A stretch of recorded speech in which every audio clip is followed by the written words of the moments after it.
बिस्मिल्लाहिर्रहमानिर्रहीम। आज जो है हम देखेंगे मैथडोलॉजिकल अप्रोच। और आप लोगों को ये याद होगा कि पिछली क्लास में हमने एनालिटिकल अप्रोच देखी थी। और एनालिटिकल अप्रोच में ये बताया गया था कि उसकी जो उसमें जो कैच है वो बुनियादी तौर पर ये है कि बज़ाहिर तो आपको ये लगता है कि आप एक एनालिटिकल प्रोसेस में हैं, लेकिन उस अप्रोच की कुछ फंडामेंटल असम्पशंस हैं। और जो फंडामेंटल असम्पशन जो एनालिटिकल फिलॉसफी के बड़े थिंकर्स की रही, वो ये कि वो ये समझते हैं कि दुनिया में जो भी प्रॉब्लम है वो लैंग्वेज के गलत इस्तेमाल की वजह से हुआ है। ये पिछली क्लास में दो तीन बातें थी जो मैं आपको याद दिला रहा हूँ। उसके बाद फिर हम जाते हैं मेथडोलॉजी पर। तो इसका मतलब ये है कि ये बज़ाहिर देखने में एक आसान सी बात लगती है कि भाई ये सही बात है कि इंसानों के दरमियान जितने भी मसाइल पैदा होते हैं उसकी जो बुनियादी वजह ये होती है कि मिसकम्युनिकेशन होती है और कोई लिंग्विस्टिक कन्फ्यूजन्स होते हैं, और उन लिंग्विस्टिक कन्फ्यूजन्स की वजह से जो है डिसएग्रीमेंट होते हैं, और डिसएग्रीमेंट फिर वॉलेटाइल होते हैं, और वॉलेटाइल होने के बाद ब्रेक करते हैं रिलेशनशिप्स को, और हदबंदियां खड़ी करते हैं और दीवारें खड़ी करते हैं वगैरह वगैरह। तो ये तो कोई इतनी ऐसी बात नहीं है, ये कोई नई बात नहीं है। असल बात ये है कि वो समझते हैं कि लैंग्वेज के अलावा कुछ और फाउंडेशन नहीं होती, लैंग्वेज ही होती है। तो यानी कि वो पूरी रियलिटी को, जिसे इंसान रियलिटी कहता है, वो रिड्यूस करते हैं लैंग्वेज से, और फिर स्ट्रक्चर्स ऑफ लैंग्वेज की बुनियाद पे रिकंस्ट्रक्ट करते हैं आपका वर्ल्ड व्यू, रिकंस्ट्रक्ट करते हैं आपकी अंडरस्टैंडिंग ऑफ द रियलिटी। तो इसका मतलब ये होता है कि ऐसा नहीं होता कि रियलिटी से लैंग्वेज कंस्ट्रक्ट होती है, बल्कि it's other way around. It's the reality is the construction of the language. और सिर्फ ये रियलिटी नहीं बल्कि सेल्फ भी कंस्ट्रक्शन है रियलिटी लैंग्वेज की ही। तो ये जो है ये बुनियादी तौर पर एक मेटाफिजिकल पोजीशन है। तो बज़ाहिर आपको लगता है कि आप एनालिटिकल फिलॉसफी में आप एक एनालिटिकल परसूट से दो चार हैं, लेकिन हकीकतन ऐसा नहीं होता। हकीकतन आप जो है वो रियलिटी को रिड्यूस करते हैं लिंग्विस्टिक स्ट्रक्चर्स के ऊपर, या और उसमें फिर भी कोई ना कोई मानियत बाकी रहती है। और अगर आप आगे चलकर जैसे लाका और डेरिडा जैसे थिंकर्स हों, तो वो बताते हैं कि चूंकि लैंग्वेज में स्ट्रक्चर जो है वो परमानेंट नहीं होती, इसलिए सेल्फ भी परमानेंट नहीं होती। और सेल्फ अगर परमानेंट नहीं होती तो सेल्फ की वजह करदा सच्चाइयाँ भी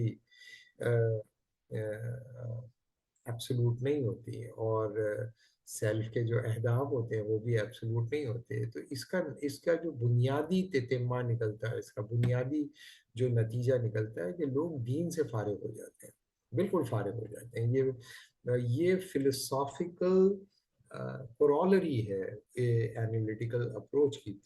तो हम कहते हैं कि भाई ठीक है, आप फलसफा पढ़ें, आप एनालिटिकल अप्रोच को भी पढ़ें, लेकिन एनालिटिकल अप्रोच पढ़ते हुए दो काम आप बैक वक्त करते हैं एक साथ। एक, आप अपनी जो मेटाफिजिक्स है उसकी जो ट्रूथ वैल्यू है उसको पहले रिड्यूस करते हैं लैंग्वेज के ऊपर, और लैंग्वेज से दोबारा रिकंस्ट्रक्ट करने की कोशिश करते हैं मेटाफिजिक्स को।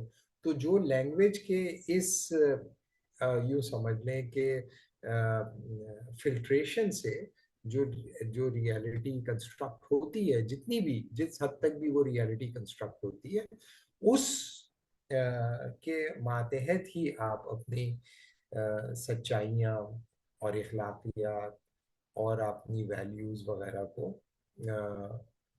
स्टैब्लिश करते हैं या पेश करते हैं। और ये मैं आपको पूरी गारंटी के साथ और पूरी इंटेलेक्चुअल रिस्पॉन्सिबिलिटी के साथ बता रहा हूँ कि कम से कम उसमें इस्लाम तो नहीं बचेगा। सही है। और अब आप कहें कि भाई तो इस्लाम जो है वो इस किस्म के फिलोसॉफिकल प्रॉब्लम से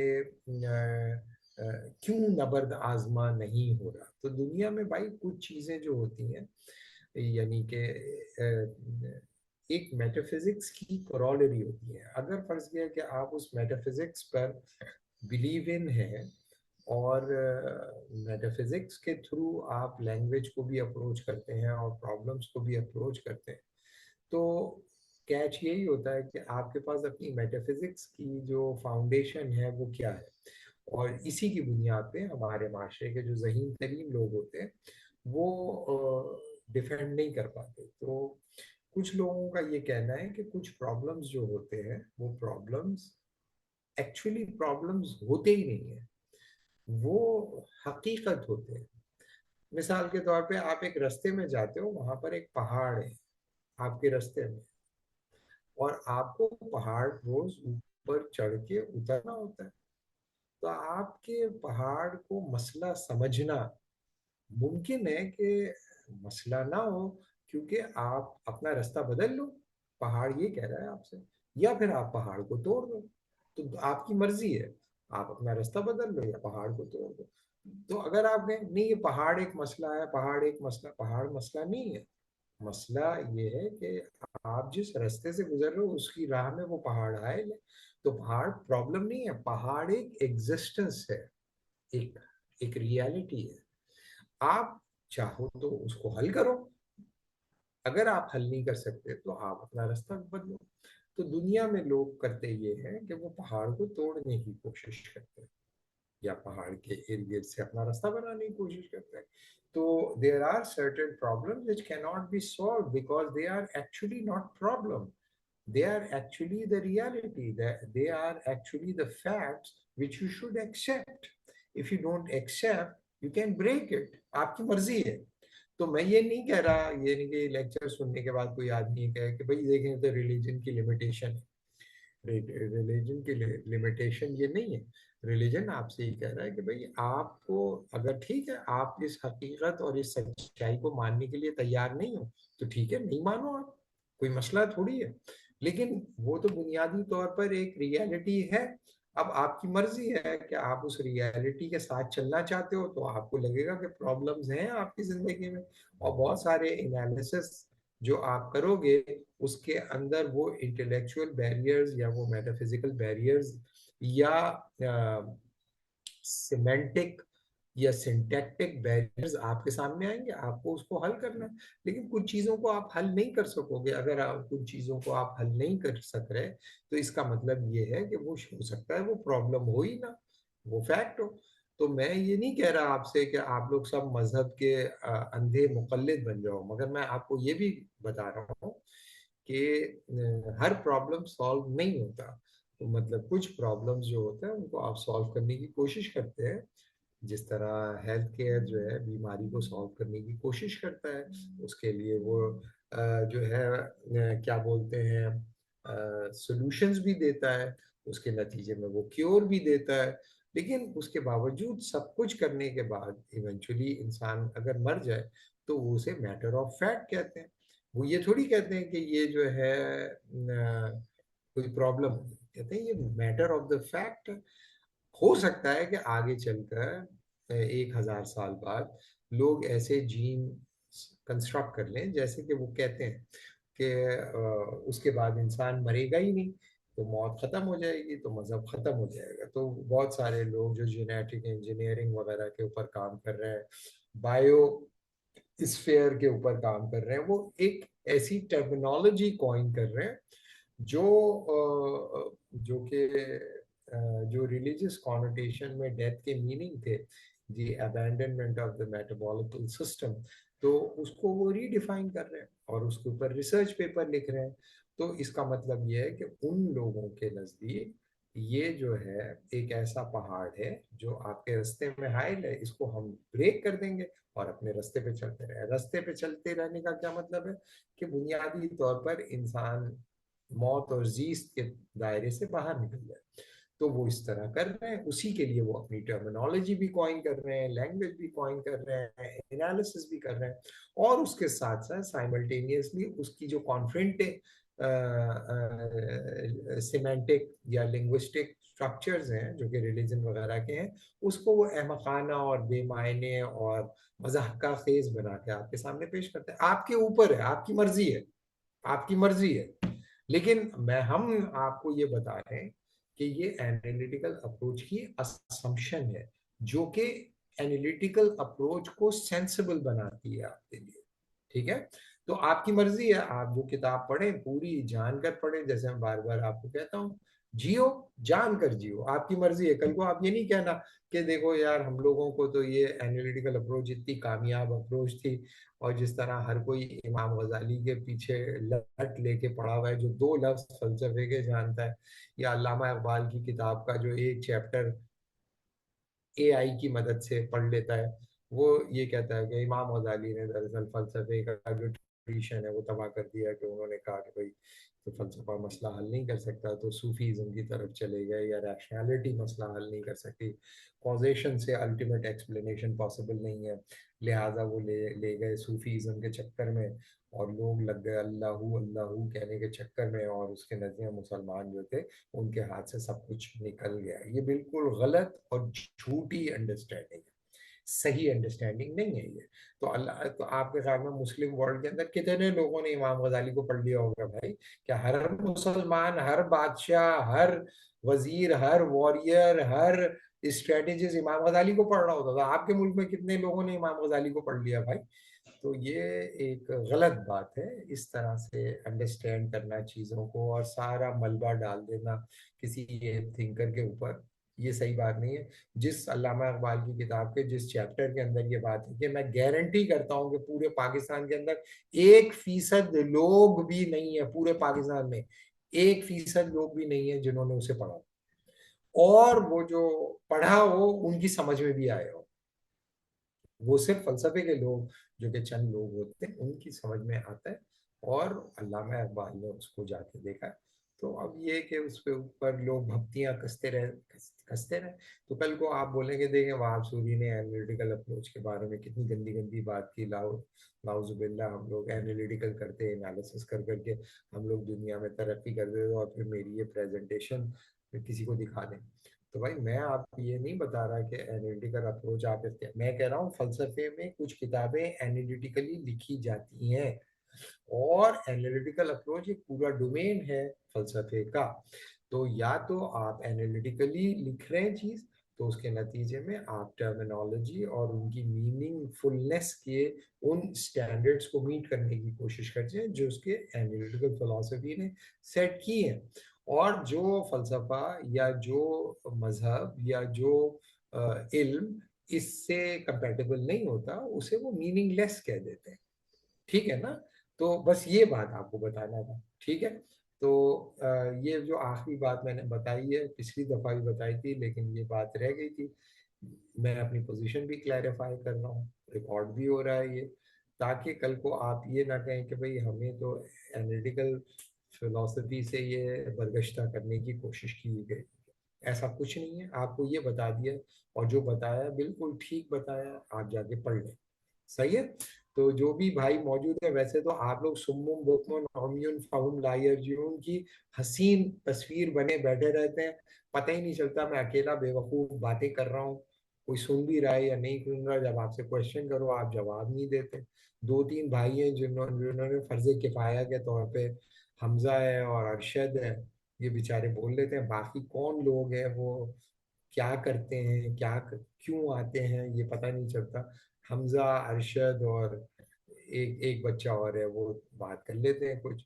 और वो तलहा, तो वो तो मेरा दो वही है, कुलीग ही है, तो वो बेचारा कर देता है। बहरहाल आप लोग जो दूसरे बैठे हुए होते हो, कद्दू की तरह बैठने की जरूरत नहीं है। अगर कोई बात है तो आप वो पूछो, और उसको हम आर्ग्यू करेंगे और उसको डिस्कस करेंगे और उसको एनालाइज करेंगे। वरना तो हम इसको अपलोड करके भी रशीद मुझे कह दे मैं उसको रिकॉर्ड कर दूं और अपलोड कर दूं, तो रशीद ये अपॉर्चुनिटी आपको प्रोवाइड इसलिए कर रहा है कि आप क्वेश्चन करके जो चीज़ है, जो भी मसला है, उसको डिस्कस करें, और हम उसको आंसर करेंगे। और जिसका जवाब हमें पता नहीं होगा, हम उसमें कोई तिकड़म नहीं लगाएंगे, बल्कि हम कहते हैं कि भाई इसका जवाब हमें पता ही नहीं है।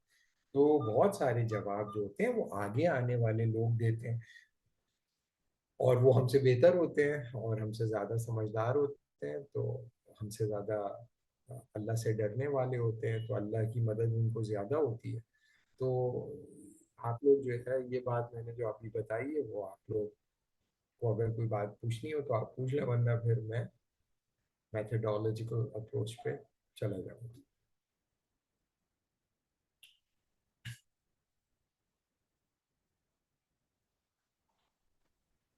से क्लैरिटी होगी, आप मेथोडोलॉजिकल पे चले जाएं। अच्छा, तो तुम्हें ये भी पता चल गया, सब लोगों को क्लैरिटी हो गई है? सर अस्सलाम वालेकुम। जी वालेकुम सलाम। हाँ, सर। दानियाल, दूसरा बंदा दानियाल था, मैं भूल गया दानियाल का नाम। अरशद, दानियाल, और सर ये बड़ी बात है कि आपको मेरा नाम याद रहे।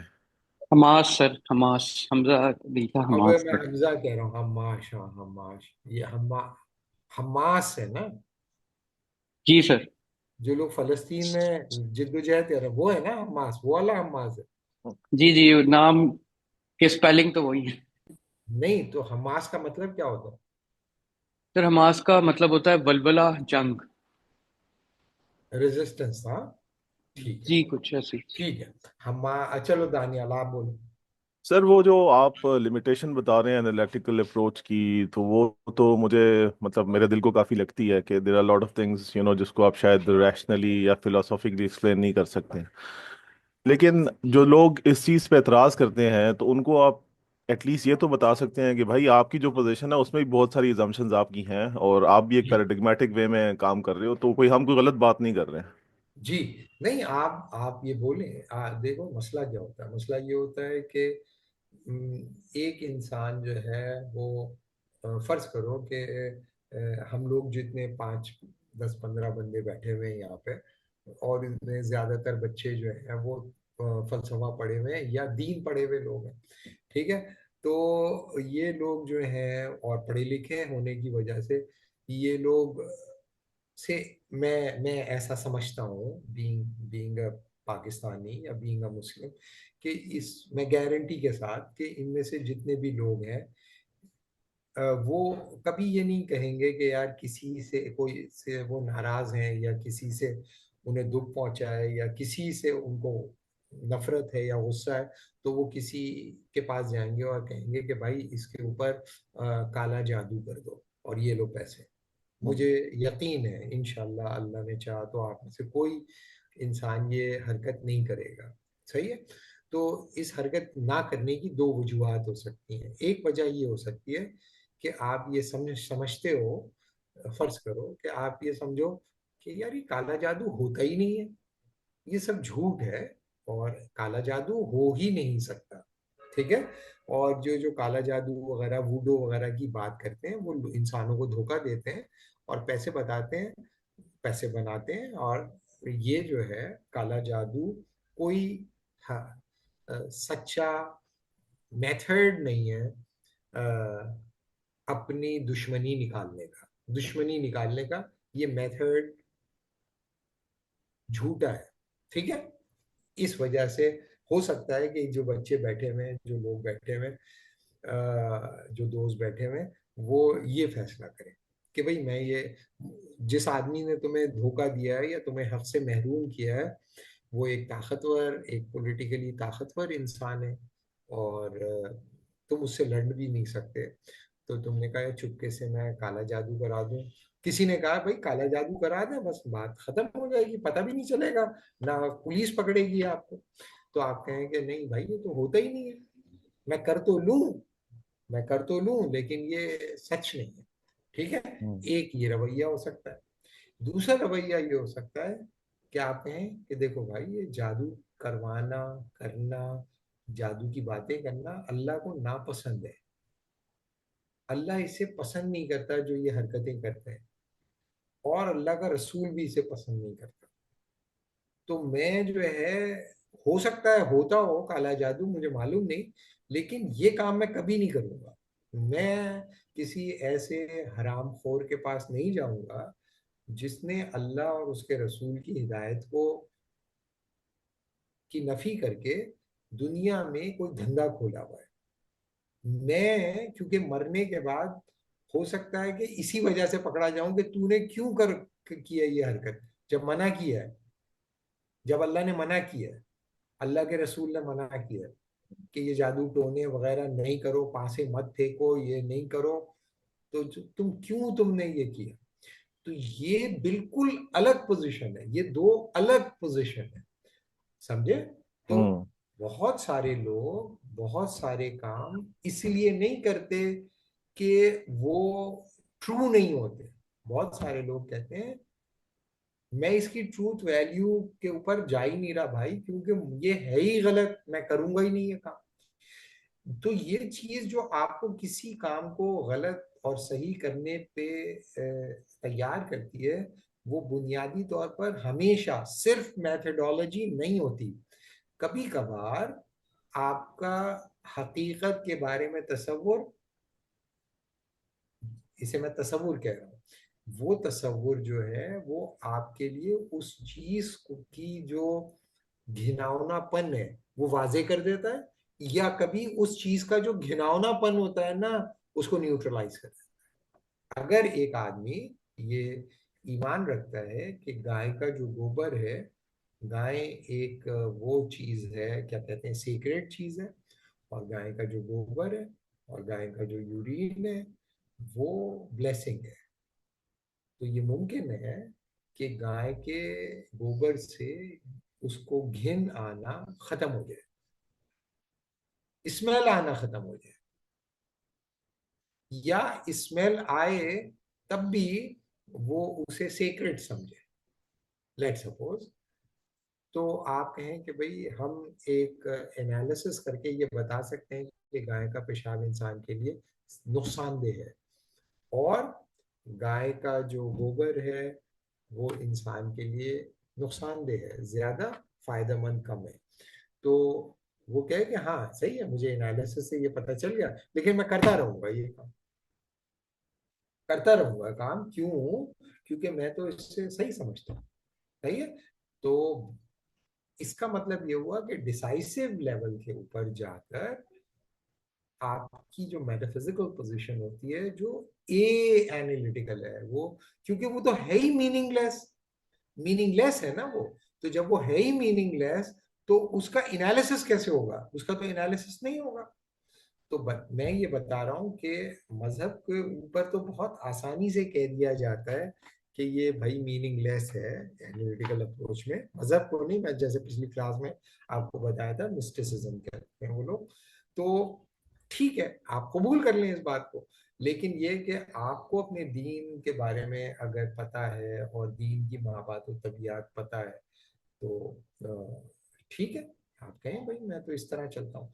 अब उसमें जो आखिरी कैच है जो मैं ये नहीं डिस्कस करना चाहता था, वो दानियाल के सवाल से मेरे जहन में आया कि भाई फिर आप ये कहते हो कि मैं चूंकि हठ धर्मी के साथ अपने अपने दीन के साथ जुड़ा हुआ हूं, तो दूसरा आदमी जो किसी दूसरे दीन पे यकीन रखता है, जैसे कोई हिंदू है या कोई ईसाई है या कोई यहूदी है या कोई सिख है, वो अब बेचारा अगर अपने दीन के ऊपर जमा हुआ है, तो मुझे क्या हक पहुंचता है कि मैं उसे गुमराह समझूं?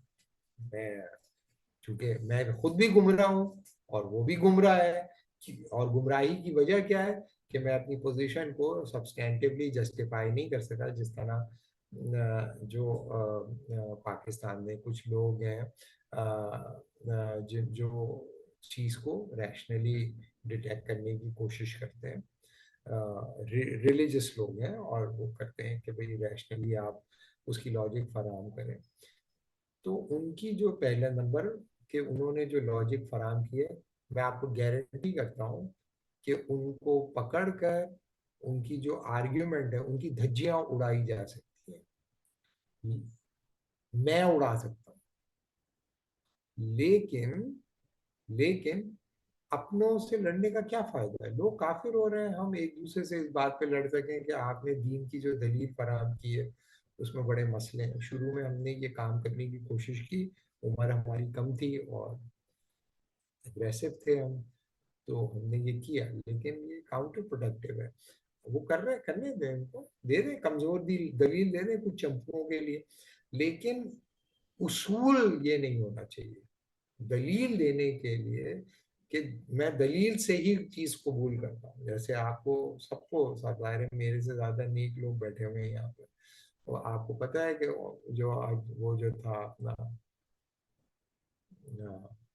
अबू जहल जो है वो हजरत अबू बकर के पास गया, उसने कहा कि भाई तुम ये बात मानोगे कि एक आदमी जो है वो मक्के से एक लम्हे के अंदर बैतुल मुक़द्दस पहुंच गया, फिर बैतुल मुक़द्दस से सातों आसमानों पे चला गया, और फिर सातों आसमानों से वापस बैतुल मुक़द्दस आ गया, फिर वहां से वापस अपने घर आ गया, इतनी देर में कि कुंडी हिल रही थी दरवाजे की।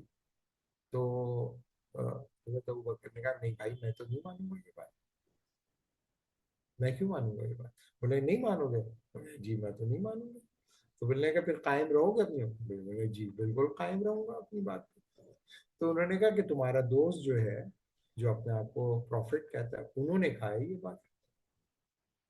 तो उन्होंने कहा अच्छा हुजूर सल्लल्लाहु अलैहि वसल्लम ने कहा है, तो फिर ठीक है, फिर गए होंगे वो। तो बोले कि अभी जो तुम बड़ी रैशनल बातें कर रहे थे, अब ये कौन सी तुमने बात कर दी। बोले कि भाई प्रॉफिट जो है वो झूठ नहीं बोलता, प्रॉफिट सच्चा होता है, प्रॉफिट परफेक्ट होता है, और प्रॉफिट जो है वो अल्लाह पे झूठ नहीं बांधता। प्रॉफिट ने अगर कहा है तो ये आखिरी बात है, दिस इज द लास्ट। तो अब कोई आदमी कहे देखो यार ये तो रैशनल कॉन्ट्रडिक्शन कर दिया हजरत अबू बकर। रैशनल कॉन्ट्रडिक्शन नहीं है भाई, हकीकत को देखने का उनका तरीका है। सही है। आपको पता है ना इख्वानुस सफा जो है, इख्वानुस सफा, इख्वानुस सफा ने जो एपिस्टल लिखे हैं, उन एपिस्टल्स के अंदर से उन्होंने मर्द कामिल की एक एक्सप्लेनेशन दी है। इससे एक इस्माइली स्कूल ऑफ थॉट था इख्वानुस सफा का। तो वो रिसालतुल इख्वानुस सफा जो 52 रिसाले हैं जो बाद पब्लिश हुए, और आप लोगों ने जानते होंगे जो फलसफे के लोग हैं, हम लोग पढ़ाते हैं पढ़ते हैं उसको। तो उसके अंदर इंसान कामिल की कुछ शराइत उन्होंने दी है। सही है। आखिर में इंसान कामिल की जो परफेक्ट ह्यूमन होगा उसकी शराइत क्या है, तो वो बहुत सारी शराइतें हैं। तो उनमें से जो पहली शर्त उन्होंने ये की है कि जो परफेक्ट मैन होगा वो ईस्ट पर्शियन ओरिजिन का होगा। यानी कि ईस्ट पर्शियन ओरिजिन का मतलब ये हो गया कि ये पूरा तुर्क और इज़्बेक और ताजिक और पठान और ये वाली जो बलोच, ये जो पूरी है ना, ये ईस्ट पर्शिया में आता था। तो वो कहते हैं कि वो मर्द कामिल जो होगा उसका जो जिस्म होगा, जो उसकी साख ढाल होगी, जो उसका चेहरा बशरा होगा, जो उसकी फिजिक होगी वो कैसी होगी, ईस्ट पर्शियंस की तरह होगी। लेकिन जो दूसरी कंडीशन वो लगाते हैं कि फेथ की सतह पर वो अरब होगा, यानी कि ईमान की सतह पर वो कैसा होगा, अरब होगा। तो अरबों की जो एक नुमाया खुसूसियत है वो ये कि वो एक अल्लाह के सिवा किसी को नहीं मानते भाई, अल्लाह के सिवा वो किसी को नहीं मानते।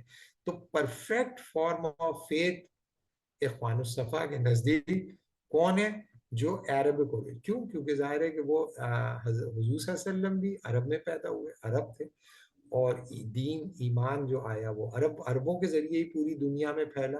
तो जाहिर है कस्टोडियन ऑफ द फेथ तो फिर वही वही होंगे। जाहिर है कि उन्होंने ही पूरी दुनिया को फेथ सिखाया। अगर वो धोखा दे देते और गलत कर देते और बेईमानी कर देते या कॉम्प्रोमाइज कर देते, तो जाहिर है कि 10वीं सदी के जो लोग मुसलमान हो गए थे वो गुमराह हो जाते। और दूसरी बात यह कि आप लोगों को पता है कि इस्माइलियों के अंदर हुजूर सल्लल्लाहु अलैहि वसल्लम के बाद वो समझते हैं कि कस्टोडियन ऑफ द ट्रूथ कौन है, उनके आइम्मा है, और उनके सारे आइम्मा कौन है, वो अरब है। तो बताने का मतलब ये है कि अगर कोई आदमी कहे कि और भी बहुत सारी उनकी शराइत है, वो कभी हम डिस्कस कर लेंगे, लेकिन इम्पोर्टेंट बात ये है कि ये उनकी तमाम उनकी बड़े कॉम्प्लेक्स एनालिसिस है, लेकिन उन एनालिसिस के पीछे उनकी कुछ मेटाफिजिक्स भी है। उस मेटाफिजिक्स को आप लिंग्विस्टिकली एब्सोल्युटली अगर गेज करोगे तो बहुत सारी चीजें मीनिंगलेस हो जाएंगी आपके लिए। तो इतनी बात आप याद रखें कि भाई आप कहें कि भाई हमारी ये मेटाफिजिक्स है, आप माशाल्लाह इस मेटाफिजिक्स पे नहीं अमल करना चाहते तो ठीक है, आपकी मर्जी है, आपकी मर्जी है। और उसमें जो सिंपलिस्टिक फॉर्म है ईमान की, जो बिल्कुल खुली हुई किताब की तरह है, जिसपे सारे मुसलमान एग्री करते हैं, तमाम जो फुकाहा एग्री करते हैं, सिर्फ उसके ऊपर अगर आप जमे हुए हैं तो उम्मत में कोई फिरका और कोई वो कॉन्ट्रडिक्शन नहीं पैदा होगी।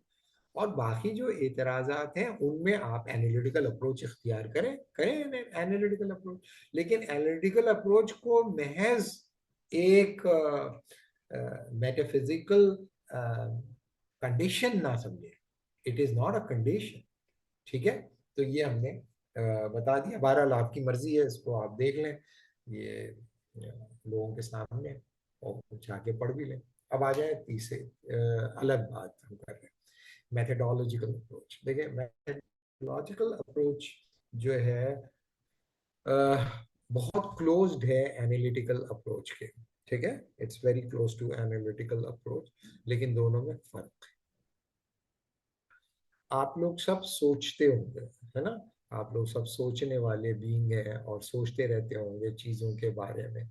तो कभी आपको किसी ने कहा है कि देखो यार तुम तो गलत सोच रहे हो, गलत सोच रहे हो? किसी ने कहा है आप लोगों को कभी? हाँ भाई,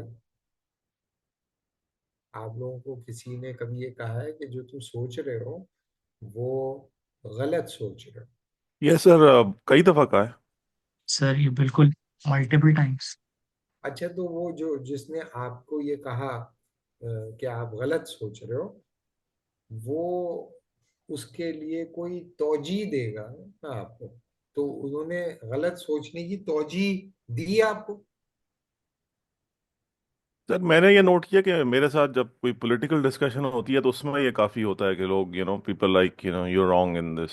सो उसमें उनकी तोजी ज़्यादा पर्सनालिटी बेस्ड ही होती हैं आई गेस।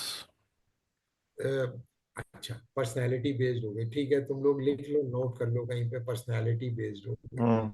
और क्या होता है? ये सही है, पर्सनैलिटी बेस्ड हो गई। और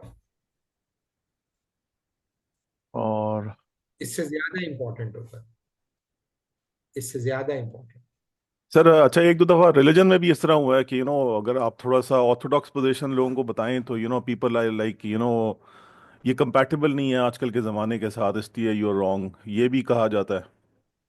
जी, जी, ये जो है कंपैटिबल नहीं है, ये कैसे पता चलता होगा? ये बिल्कुल सही रास्ते पे हो आप, ऐसा ही है। हाँ, तो वो जो है उसमें यूजुअली मैंने जो देखा है वो ये है कि आजकल के ज़माने की जो डोमिनेंट वैल्यू सिस्टम है उसके साथ वो रिलीजन को कंपैटिबल करने की कोशिश करते हैं। तो उसकी बेसिस पे मुझे लगता है कि वो कह रहे होते हैं हमें कि भाई आपका जो ऑर्थोडॉक्स ओपिनियन है वो कंपैटिबल नहीं है। ठीक है, सही है, बिल्कुल ऐसा ही है। ये ये हो सकता है। तुम करीब आके निकल गए थोड़ा दूर। और कोई देखे जो दानियाल ने बात की है, उसमें किस चीज के मैं समझ रहा हूँ कि ये करीब आ गया था और अब जो है वो उससे वो हो गया है, दूर चला गया।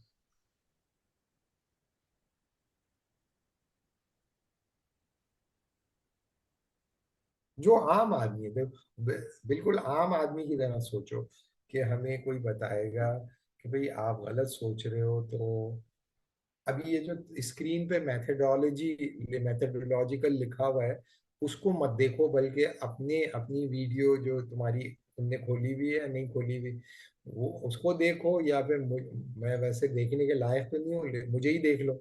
जो लिखा हुआ है उसको नहीं देखो, वरना तुम वो हो जाओगे अच्छा कंफ्यूज। सर, शुरू में ना आपने एक दो बातें बताई थी, एक तो नॉवेल्टी का आपने बताया था और एक शायद इंस्ट्रूमेंटेलिटी है, शायद वो भी लोगों को ड्राइव कर रही होती है। नहीं, नहीं, ओके। ये भी कर रही है, लेकिन इससे ज्यादा आम आदमी, आम। आम आदमी को जो है वो ये चीज़ वर्केबल है या नहीं है, इंस्ट्रूमेंटल है या नहीं है, इस वजह से।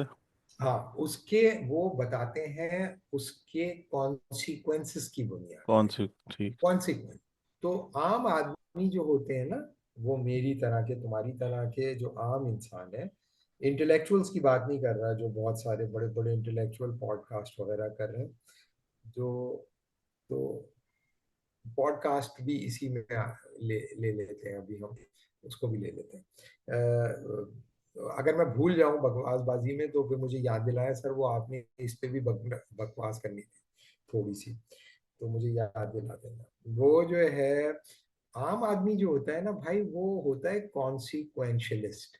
वो ये कहता है कि ये जो सोच का धारा है, इसके नतीजे में जो निताज आएंगे ना, इस सोच के नतीजे में, जाहिर है सोच रहे हो तुम इस तरह, फिर उस पर तुम अमल भी करोगे, जब तुम अमल करोगे तो इसके नताइज निकलेंगे, और ये जो नताइज हैं ये तो काबिल कबूल नहीं है, काबिल कबूल नहीं है नताइज।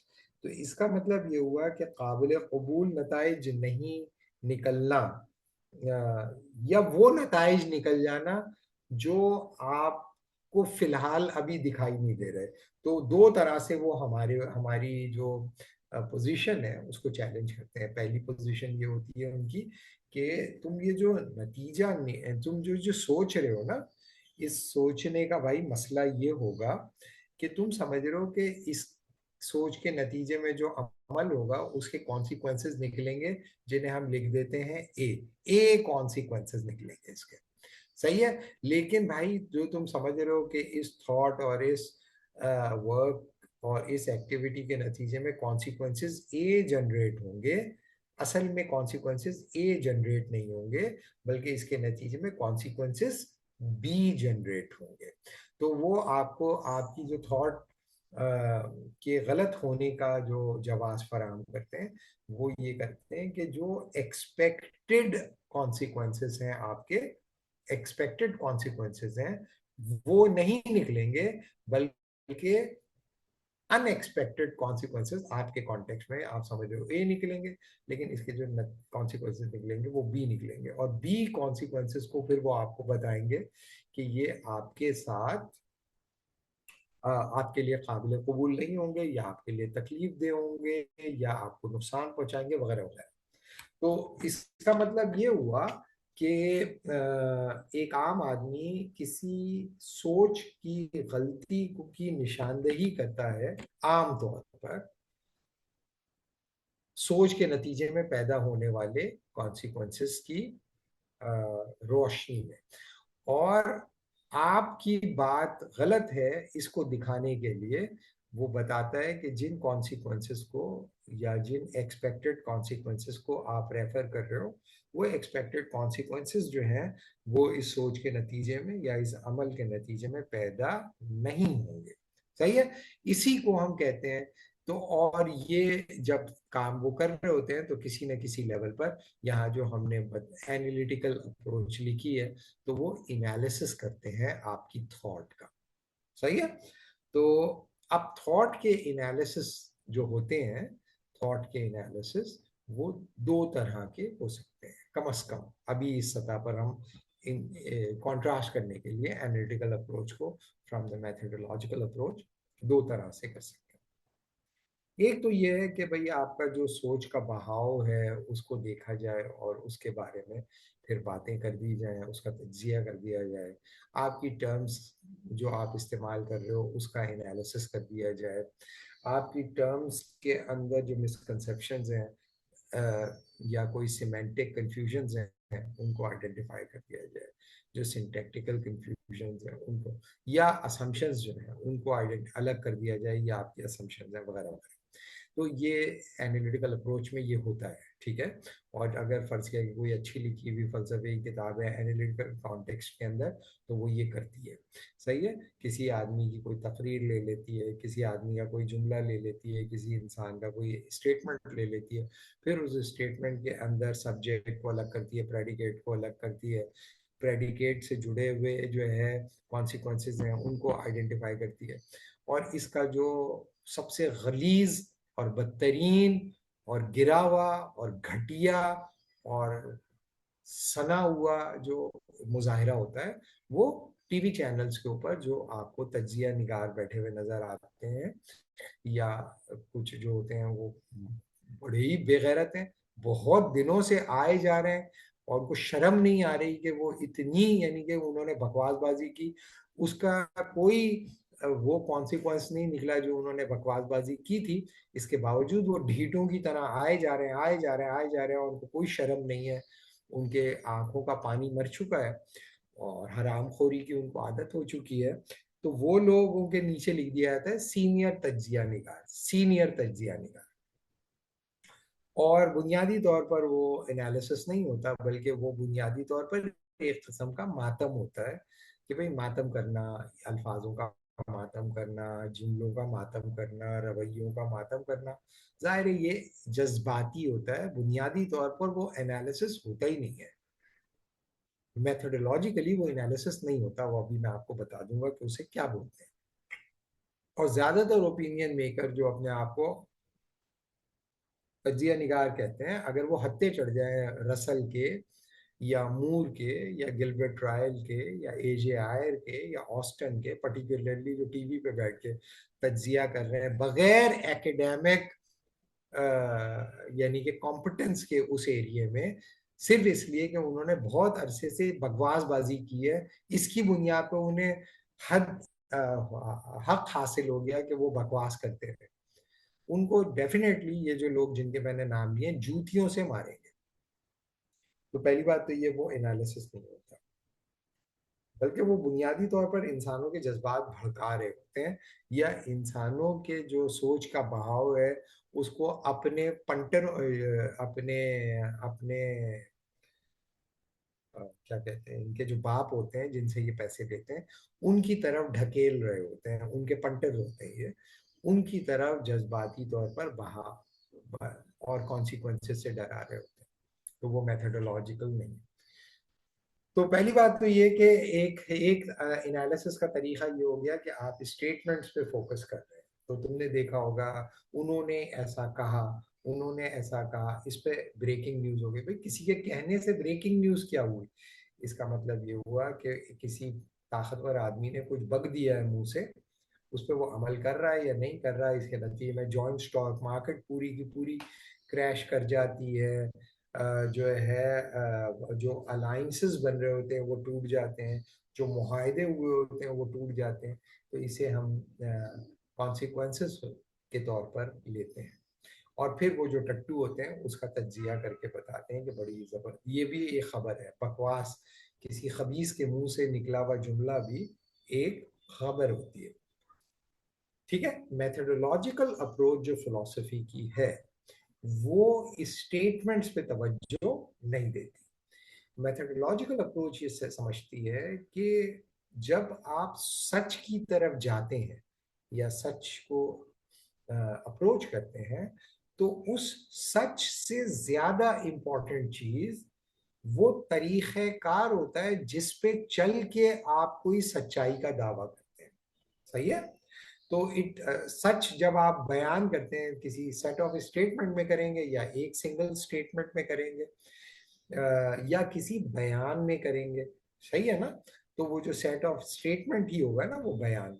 तो एनालिटिकल अप्रोच की जो ज्यादा तवज्जो होती है वो सेट ऑफ स्टेटमेंट्स के ऊपर होती है। मेथोडोलॉजिकल अप्रोच जो होती है वो प्राइमरीली फोकस करती है कि जो मेथोडोलॉजी आपने, कौन सी मेथोडोलॉजी एडॉप्ट की है आपने अपने ट्रूथ क्लेम को सब्सटैंशिएट करने के लिए। सही है?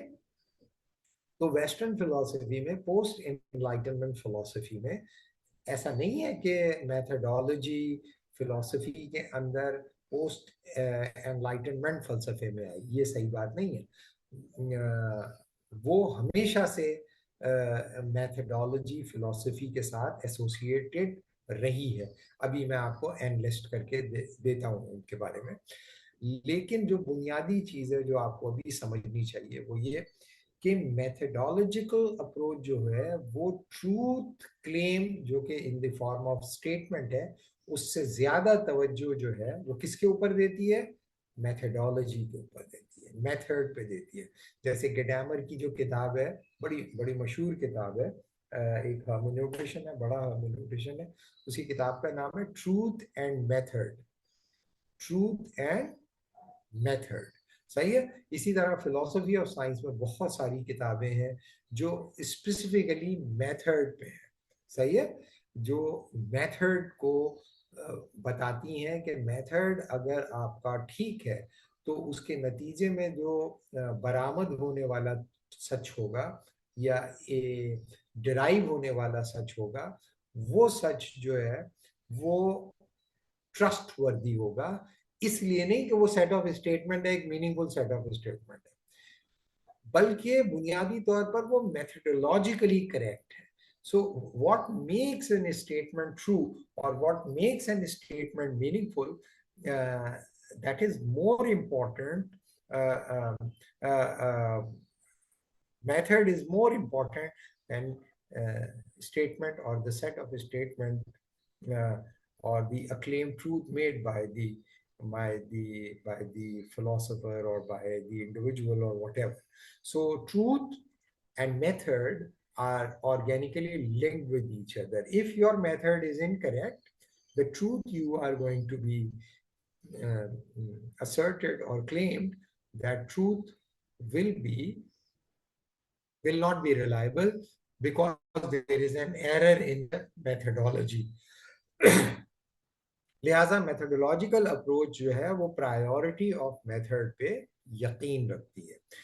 और बहुत सारे ऐसे दुनिया में फलसफी रहे हैं जो जब अपना फलसफा देते हैं, कोई फलसफा पेश करते हैं, तो उस फलसफे की जो वक़्त होती है उनकी नज़र में, उसकी वजह ये होती है कि उन्होंने सच तक पहुंचने का कोई ऐसा फिलोसॉफिकल मेथड डेवलप किया है जो कि आपके सामने वाजे है, आप उसको समझ लें और उस मेथड को इस्तेमाल कर कर आइंदा आने वाली जिंदगी में जो भी आपके प्रॉब्लम्स हैं उन प्रॉब्लम्स को आप टेकअप करते रहें। इसका मतलब ये हुआ कि द मेथडोलॉजी इनेबल यू और empower you to analyze the future issues you are going to confront or the future challenges you are going to address। वो जाहिर है कि हम हजारों तरह के प्रॉब्लम्स आपकी जिंदगी में आ सकते हैं। तो जो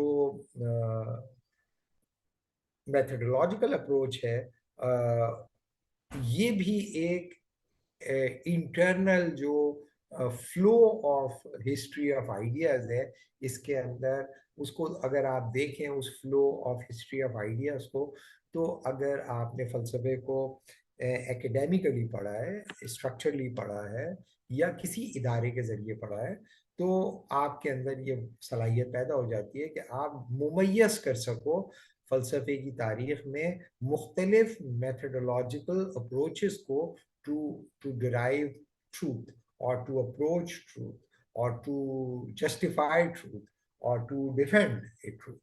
So the truth is secondary in methodological approach, rather it is the method which enables you to understand the truth value made by the individual.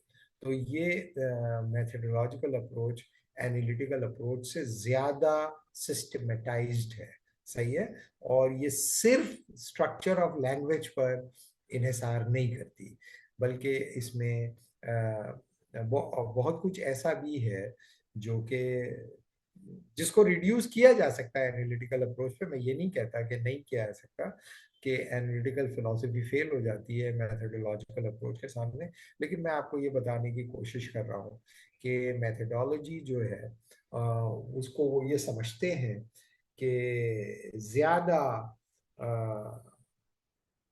Authentic है to to to enhance your capacity और to enhance your understanding of the given process.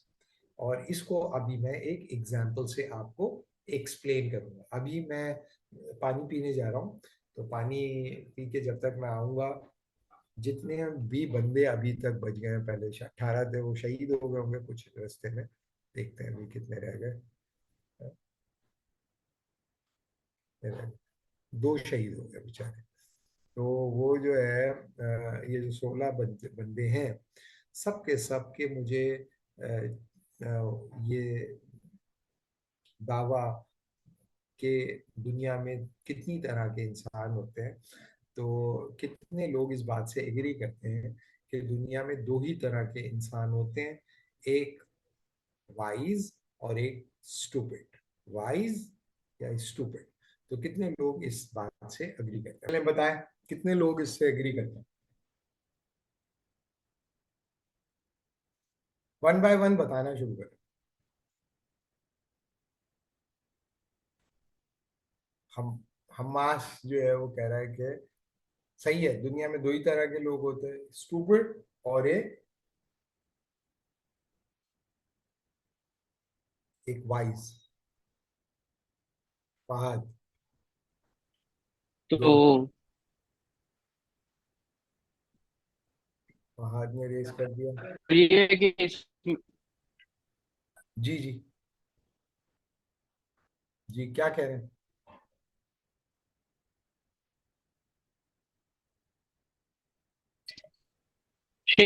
मैं कह रहा था कि मैं समझा आपका सवाल है कि इस मेथोडोलॉजी से एग्री करते हैं कि नहीं करते। नहीं तो नहीं, वो मेथोडोलॉजी मैं नहीं। इससे डिसएग्री।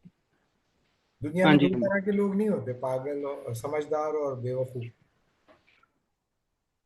अ, नहीं सर, और भी होते हैं। समझदार और बेवकूफ के बीच में कौन होते हैं?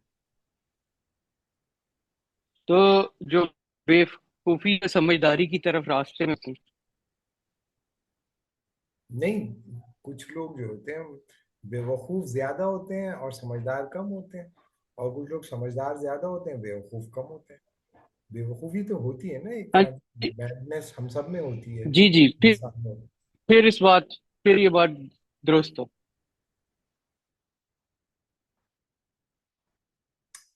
अच्छा, तो फहद हो गया और हम्मास हो गया, बाकी लोगों ने हाथ नहीं उठाया, तो वो ये वो वाला हाथ उठाना नहीं है कि मैंने कभी अपने बड़ों पे हाथ नहीं उठाया।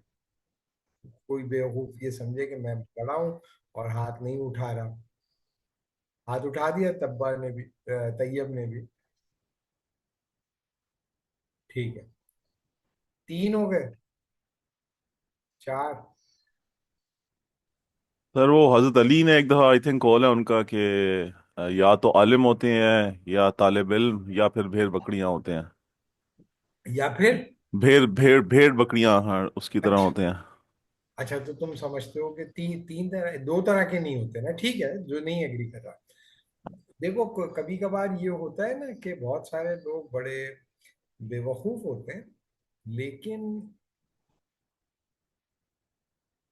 अगर फर्ज किया कि दुनिया में दो ही तरह के इंसान होते हैं, तो फिर तो इसका मतलब ये हुआ कि चीजों को करने के लिए बेवकूफ आदमी को आप कितना भी मेथड बता दो, फर्क कोई नहीं पड़ेगा। फर्क कोई नहीं पड़ेगा, क्योंकि वो बेवकूफ है ना। उसको आप मेथड बता बता के मर जाओगे, लेकिन वो करेगा वही बेवकूफी। तो और जो समझदार आदमी होगा, उसको किसी मेथड के साथ मुस्तकिल बुनियादों के ऊपर जोड़ने का मतलब ये है कि उसकी जो जहानत है उसको आप महदूद कर रहे हो कि मियाँ इसी तरीके से ये काम होगा, दूसरे मेथड पे जाने के लिए जरूरत नहीं है, तुम इसी मेथड से जुड़े रहो। ठीक है ना? तो फिर उसकी जो इम्कानी जहानत होगी, चूंकि वो जहीन है, वो तो मांद पड़ जाएगी इसकी वजह से।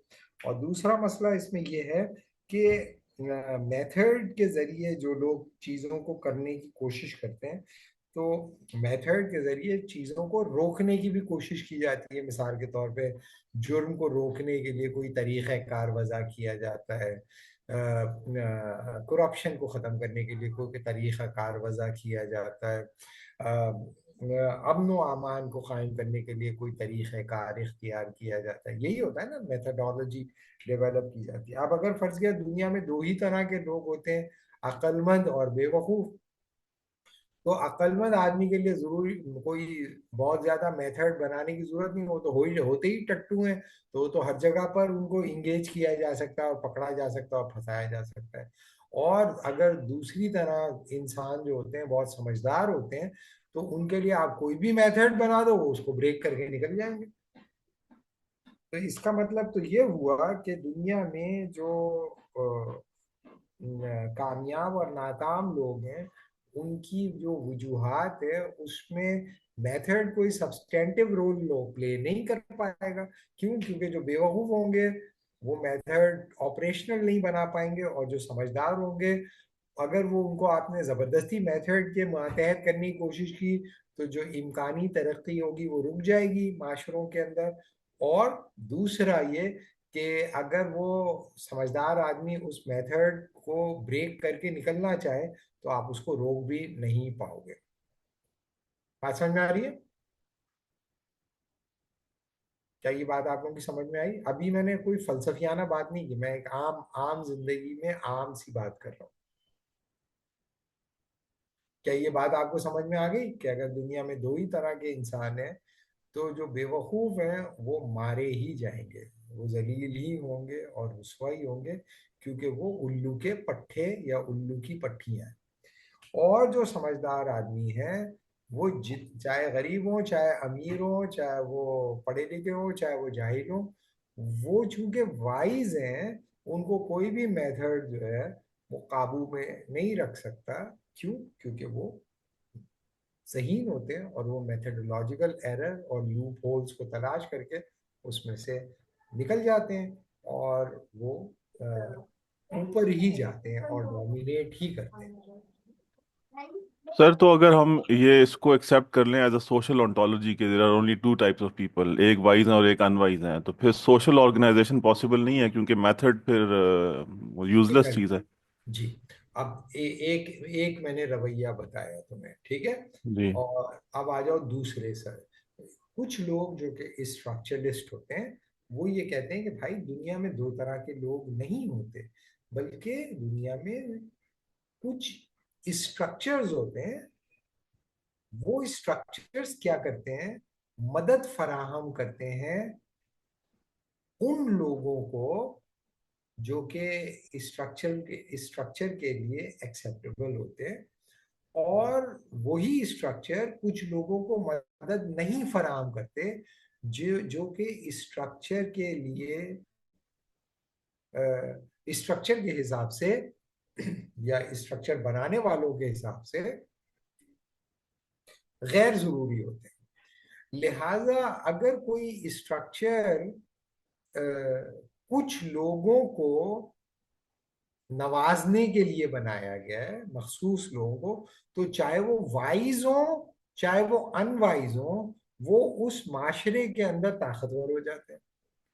और वो लोग जो कि उस स्ट्रक्चर के लिए काबिल कबूल नहीं होते, चाहे वो जितने भी वाइज हों या जितने भी बेवकूफ हों, वो क्या कहते हैं, परसिक्यूट होते हैं वो।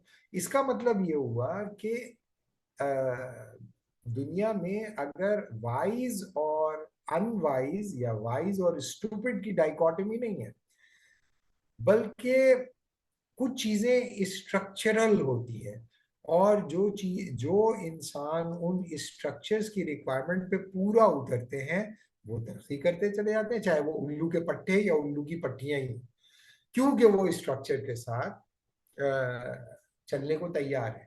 और जो लोग स्ट्रक्चर को कर रहे होते हैं चैलेंज, या स्ट्रक्चर के लिए काबिल कबूल नहीं होते, या स्ट्रक्चर सैचुरेशन के ऊपर होता है, उससे ज्यादा लोगों को वो कबूल कर ही नहीं सकता, तो वो उनको क्या करता है?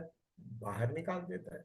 तो वो स्ट्रक्चर से मुतमत्ते होने के बजाय स्ट्रक्चर की जो कंडीशंस हैं और फिल्ट्रेशन है उसकी भेंट चढ़ जाते हैं।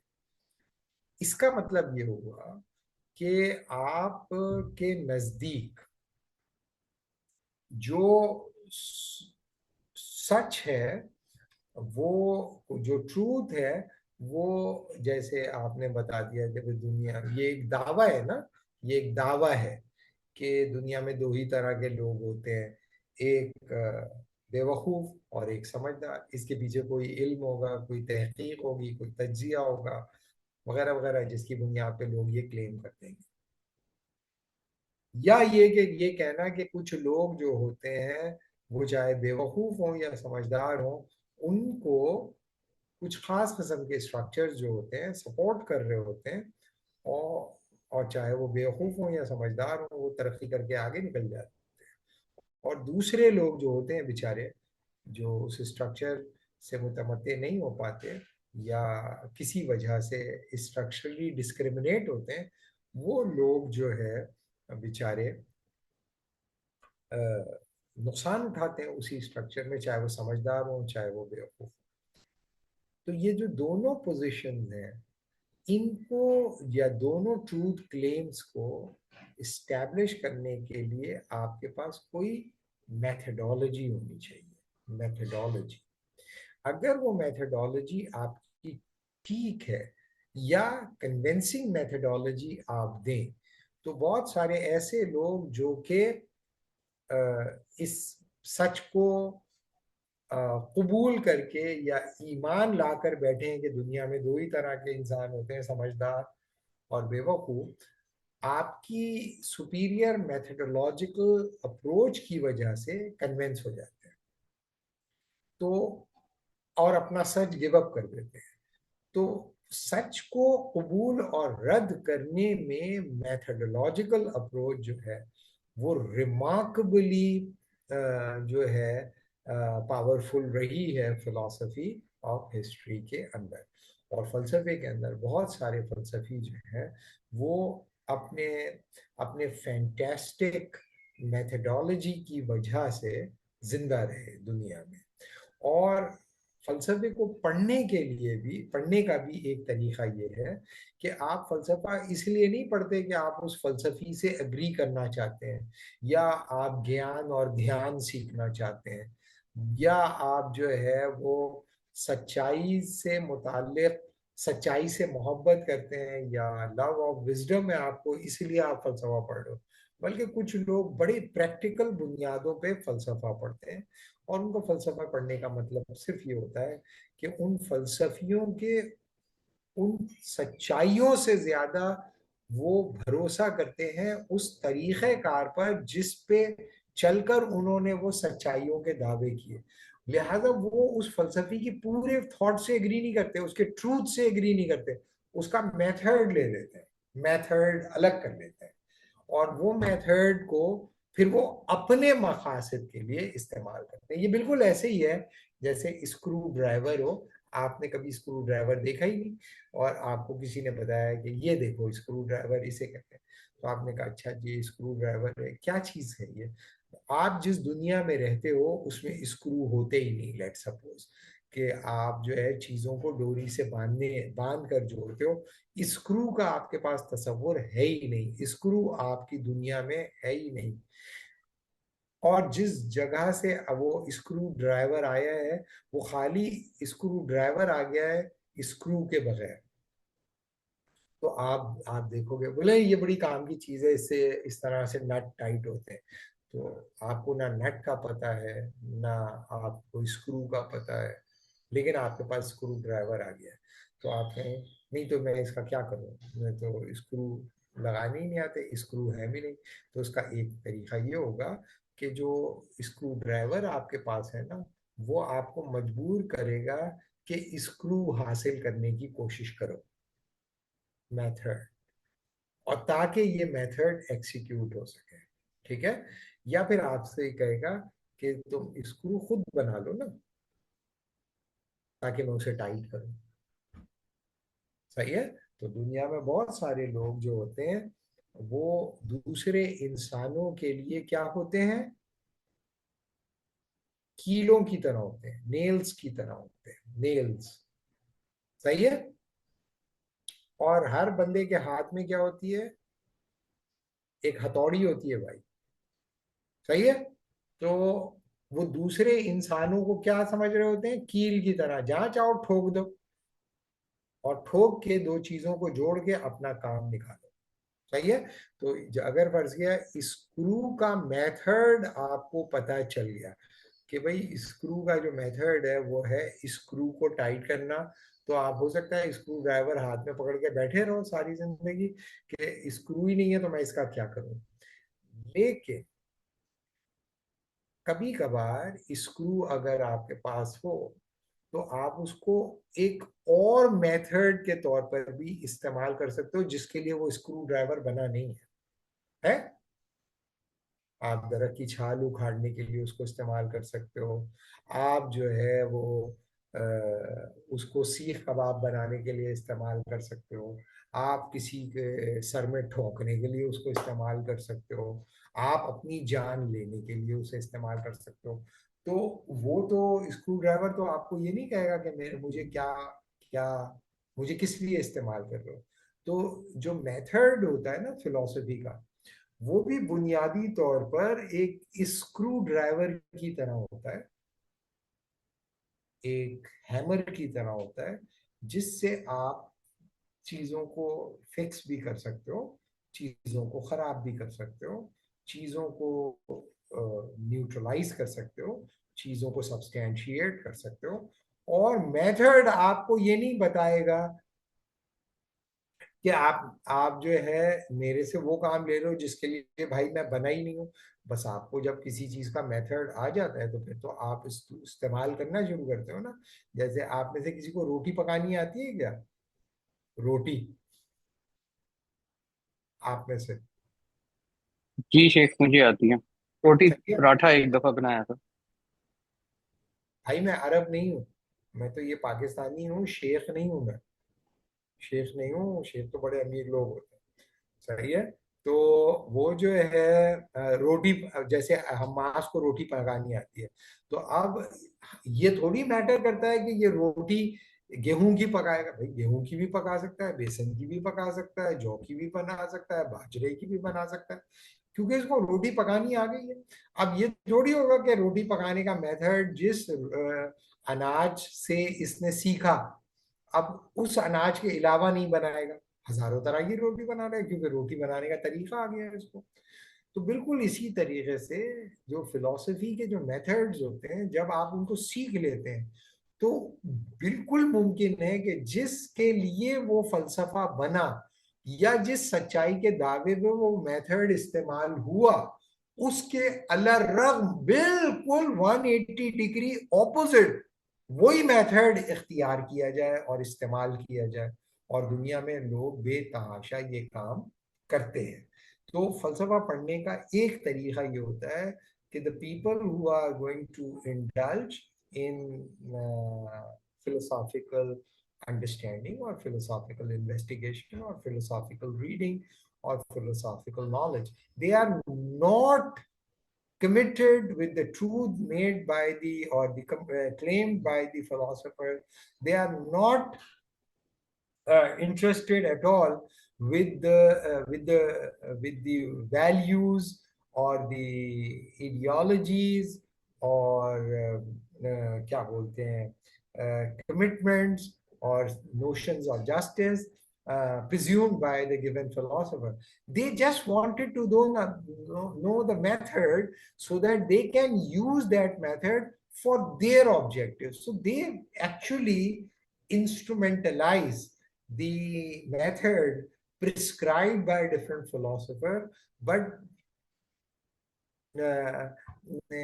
not in alignment with the truth or with the ideological parameters set by the given philosopher. क्या आपको ये बात समझ में आई कि फलसफा पढ़ने का एक तरीका ये है कि भाड़ में जाए फलसफी, हमें कोई नहीं जाना उससे, हमने तो बस उससे मेथड सीखना है, और उस फिर मेथड को फिर हम अपने मकासद के लिए, उस फलसफी के तय करदा मकासद से बिल्कुल अलग मकासद के लिए इस्तेमाल करेंगे। समझ में आ गई बात?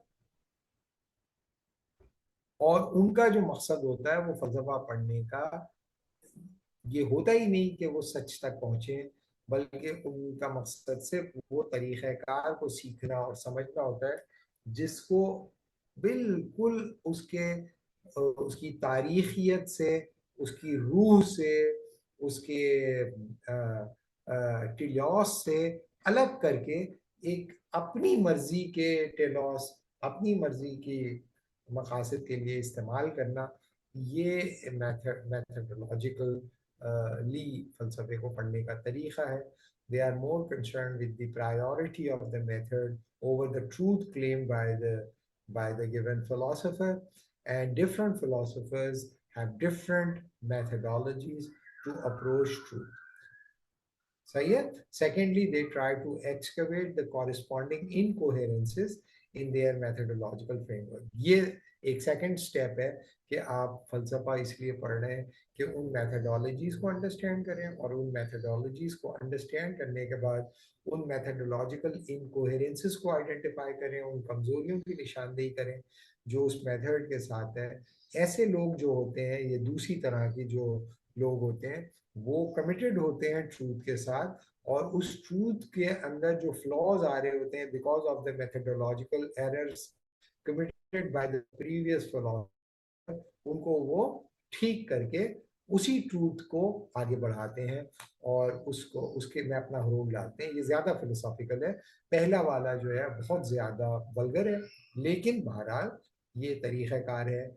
और बहुत सारे जो फलसफे की किताबें लिखी जाती हैं, वो किताब लिखी ही इस तरह जाती है कि जब किताब खत्म हो तो आप उस मेथडोलॉजी को जिसमें किताब लिखी गई है उसी तरह चीजों को देखना शुरू कर दें, उसी तरह मेथडोलॉजिकली चीजों को अप्रोच करना शुरू कर दें, उसी तरह हल की तरफ जाएं जिस तरह उस राइटर ने मेथडोलॉजिकली आपको सिखाया है. ठीक है. और पाकिस्तान में बहुत सारे लोगों ने फलसफे के लिए जो मेथडोलॉजी अडॉप्ट की, वो मेथडोलॉजी कन्विंस कर देती है पढ़ने वाले को कि वो मसाइल के हल के लिए उसी मेथड के साथ अप्रोच करें. मिसाल के तौर पे तारीख को इस वक्त पाकिस्तान में जो लोग देख रहे हैं, हिस्ट्री को जिस तरह से देख रहे हैं, क्योंकि वो उन्होंने तारीख को जिस मेथडोलॉजिकल या मेथडोलॉजिकल अप्रोच के साथ पढ़ा है, यानी कि हिस्टोरिकल मेथडोलॉजी जो है या फिलॉसफी ऑफ हिस्ट्री जो है, जिस मेथडोलॉजी को प्रिज्यूम करती है, उसके नतीजे में तारीख को जांचने का उनका जो पैमाना है वो प्योर मटीरियलिस्टिक है. ठीक है, प्योर मटीरियलिस्टिक है. लिहाजा वो जब इस मेथडोलॉजी के साथ पढ़ने के आदी हो जाते हैं, चूंकि वो मेथडोलॉजी मटीरियलिस्टिक हर्मेन्यूटिक्स या मटीरियलिस्टिक मेथडोलॉजी को फॉलो कर रही होती है, इस वजह से वो मटीरियलिस्ट ही हो जाते हैं. लिहाजा जब भी आप उनके सामने कोई दलील पेश करते हैं, कोई कॉन्सेप्ट पेश करते हैं, कोई सच का दावा करते हैं, तो वो उसका मटीरियलिस्टिक एनालिसिस करते हैं हिस्टोरिकल कॉन्टेक्स्ट में.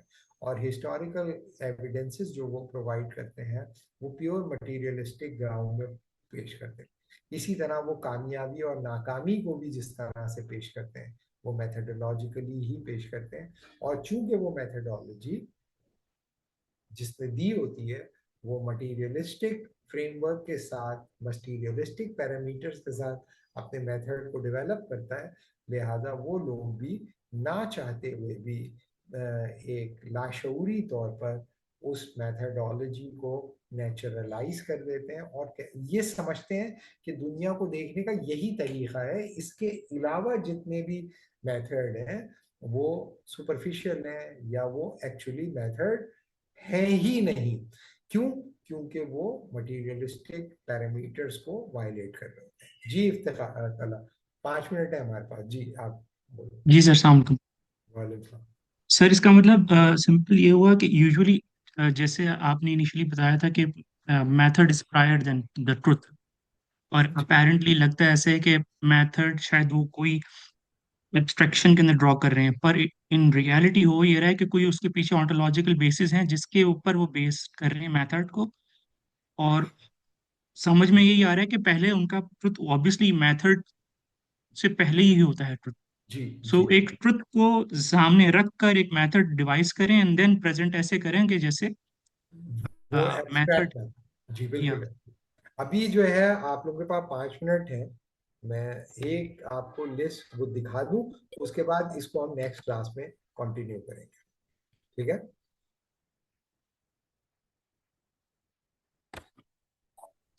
मैं दूसरी स्क्रीन शेयर कर रहा हूँ।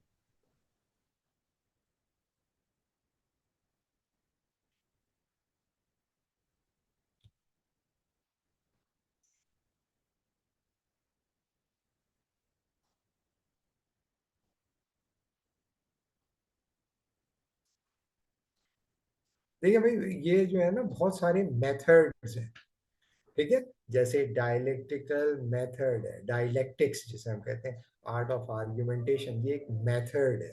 सही है। बजाय ये कि सुकरात की सच्चाइयों से आप डील करें, आप डायलेक्टिक्स सीख लें, आर्ट ऑफ आर्ग्यूमेंटेशन सीख लें, और उसके बाद अपनी पॉलिटिकल पार्टी के स्पोक्स पर्सन बन जाए, और सोक्रेटिक डायलेक्टिक्स को इस्तेमाल करें उस काम के लिए जिसमें सोक्रात ने मना किया है आपको। आप जैसे जो स्पोक्स पर्सन होते हैं, है, मीडिया मीडिया के वो जो लोग होते हैं किसी पॉलिटिकल पार्टी के, उनका जो लीडर होता है वो जितना भी हरामजादा हो, वो उसको जस्टिफाई कर रहे होते हैं, और चूंकि उनके अंदर एक सलाहियत होती है, उन्होंने सीख ली होती है आर्ट ऑफ आर्ग्यूमेंटेशन की, तो वो उस मेथड को इस्तेमाल करके चमचागिरी कर रहे होते हैं, और टेलीविजन पे और प्रेस क्लब्स में बैठ के बकवासबाजी कर रहे होते हैं। तो वो मेथड सीख लेते हैं, लेकिन उनका सुकरात से कोई लेना देना नहीं होता। हो सकता है उन्होंने सुकरात के डायलॉग से ही ये सीखा। कंटेम्पलेशन एक मेथड है, एरिस्टोटेलियन सोलॉजिज्म एक मेथड है, सोफीस्ट का रेट्रिक एक मेथड है, थियोलॉजिकल मेथडोलॉजी एंजलम और ऑगस्टाइन ने डेवलप की वेस्टर्न डिस्कोर्स के अंदर, मेथड है। इसी तरह डेकार्ड्स का मेथोडिक डाउट है, कांट का कैटेगोरिकल इंपेरेटिव है, फ्रांसिस बेकन का इंडक्टिव मेथड है, ये सब मेथड्स हैं भाई। पॉपर का फॉल्सिफिकेशन एक मेथड है। हीडनिस्टिक कैलकुलस बेंथम का मेथड है। सही है। Pragmatic method James dewy Charles purse method है। फिनोमेनोलॉजिकल रिडक्शन हुजरेल का मेथड है। सही है। हर्मेन्यूटिकल मेथड है, डिल्टी का अलग मेथड है, गडामर का अलग मेथड है, हाबरमास का अलग मेथड है। इसमें एक और आदमी है लॉरेंजर, वो मैंने नहीं लिखा है, लॉरेंजर का मटीरियलिस्टिक हर्मेनेटिक्स का अपना मेथड है। इसी तरीके से डरीडा का जो है वो डिकंस्ट्रक्शनिस्ट मेथड है। इस तरह हजारों मेथड हो सकते हैं फलसफे को अप्रोच करने के। और जब आप उन मेथड्स को देखते हैं, तो उन मेथड्स को हम इस्तेमाल कर सकते हैं चीज़ों को अंडरस्टैंड या एक्सप्लिकेट करने के लिए। या अभी हमारे पास 3 मिनट रह गए, नेक्स्ट क्लास में इंशाल्लाह हम जो है इनको देखेंगे थोड़ा सा। अभी हमारा जो मकसद है आपको मेथड पढ़ाना नहीं है, अभी आपको सिर्फ ये बताना है कि फलसफे को देखने का एक तरीका मेथडोलॉजिकल है, और इसको देखने के लिए शेर अपने दावों में होता है और शिकारी अपने दाव में। जैसे मैंने आपको बताया कि बहुत सारे लोग जो है वो जिस तरह से फलसफे को देख रहे हैं वो मैथडोलॉजिकली देख रहे होते हैं, लेकिन वो उस मेथड को उसके रेफरेंस और कॉन्टेक्स्ट से अलग करके एक a historical methodology to investigate truth के तौर पर इस्तेमाल करते हैं, और उससे वो नताइज निकालने की कोशिश करते हैं जिसके लिए प्राइमरीली उस मेथड के जो मौजूद है उसने आपको मॉरली या एथिकली या आइडियोलॉजिकली मना किया है। जैसे मैं आपको बता रहा हूँ कि जो पॉडकास्ट वाले हैं वो कौन सा मेथड इख्तियार करते हैं, वो भी किसी न किसी लेवल पर अपने आप को सुकरात ही क्या समझ रहे होते हैं, सुकरात ही समझ रहे होते हैं कि मैं क्वेश्चन कर करके क्या करूंगा, ट्रूथ को इस्टेब्लिश कर दूंगा। जिस तरह सुकरात सवाल करता जाता था और उस दावे की तरफ बंदे को उसके मुंह से कहलवा कर लेके जाता था, जो जो कि सुकरात चाहता था कि उसके मुंह से निकले। लेकिन हर टट्टू जो है वो सुकरात नहीं होता, और सुकरात जो ये कर रहा था वो किसी पॉलिटिकल पार्टी से या किसी बिजनेस ग्रुप से पैसे पकड़ के ही नहीं कर रहा था, उसकी कमिटमेंट ट्रूथ के साथ ही थी। ये जो चूंकि जेन्युइन लोग नहीं होते, लिहाजा वो ट्रूथ डायलेक्टिक्स की जो उन पैरामीटर्स हैं उनको वायलेट करते हैं ब्रूटली, और अपने आप को सुकरात भी समझ रहे होते हैं, और 3-3 लाख के सूट खरीदते हैं और 36 लाख रुपए सैलरी लेते हैं और कहते हैं मैं सच्चाई की जंग लड़ रहा हूँ। जाहिर है कि ये एक बेगैरती के सिवा कुछ नहीं है, जिसे वो डायलेक्टिक्स कह के कर रहे होते हैं। लेकिन चूंकि उन्होंने फलसफा पढ़ा नहीं है, उन्होंने ये टेक्निक कहीं से सीख ली है, और जाहिर है कि ज़्यादा से ज़्यादा उनकी जो सतह होती है वो सोफिस्ट के भी बदतरीन जो सतह है रेट्रिक की, उसी के करीब करीब वो घूम रहे होते हैं। कहीं पर आवाज़ ऊंची कर लेते हैं, कहीं पर आवाज़ नीची कर लेते हैं, कहीं पर ड्रामेबाजियां करते हैं, कहीं पे आंखों में आंसू दिखाते हैं, और ना उनका चेहरा, ना उनके कपड़े, ना उनका रवैया, ना उनकी रिहाइश इस बात की दलील फराहम करती है कि ये लोग वतन से मोहब्बत करते हैं। तो वो हम इंशाल्लाह देखेंगे बाद में। तो अभी इसको यहीं पे रोक लेते हैं, फिर इंशाल्लाह आप लोग जो भी इसके बारे में कोई क्वेश्चन है उसको देख लीजिएगा, और नेक्स्ट क्लास में फिर हम इसको दोबारा से अप्रोच करेंगे।